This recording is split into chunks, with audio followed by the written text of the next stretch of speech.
Ma demi-sœur a volé mon livre et est devenue célèbre, sans savoir que j'avais les preuves. Ma demi-sœur a toujours eu ce talent pour se glisser dans la lumière. Depuis notre enfance à Lyon, elle attirait les regards, les compliments, les sourires. Moi, j'étais l'ombre discrète, celle qu'on oubliait dans un coin, le carnet ouvert, les mots qui s'alignaient sans bruit.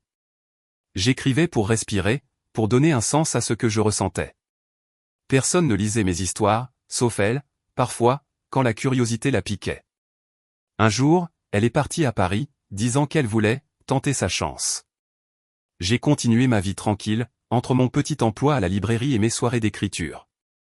2 ans plus tard, son nom a explosé sur les réseaux et les vitrines, elle venait de publier un roman salué comme une œuvre bouleversante. Je n'y ai pas prêté attention au début. Mais lorsqu'un extrait a circulé, j'ai senti mon cœur s'arrêter. Chaque phrase, chaque émotion, chaque souvenir. C'était mon livre. Celui que j'avais laissé dans mon ordinateur, celui qu'elle avait lu un soir avant de partir. Je me suis enfermé dans le silence pendant plusieurs jours. La colère bouillait, mais aussi une étrange tristesse. Elle avait pris mes mots, mes douleurs, et les avait portés au monde comme si elles lui appartenaient. J'ai ouvert mes anciens fichiers, retrouvé les versions datées, les brouillons annotés. Les preuves étaient là, froides, indiscutables.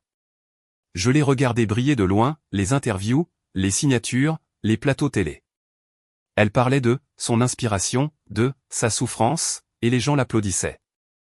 Chaque fois, je ressentais un mélange d'amertume et d'ironie. J'aurais pu la dénoncer, tout révéler, ruiner sa carrière. J'en avais les moyens. Mais je ne l'ai pas fait. Pas tout de suite. J'ai préféré attendre. Écrire un nouveau livre, cette fois sur la trahison, la duplicité, et la vérité cachée derrière les sourires. Ce livre-là, je l'ai publié sous mon vrai nom. Il a trouvé son public, doucement, sincèrement. Puis, un jour, un journaliste curieux a fait le lien entre nos 2 histoires, nos 2 voix si proches.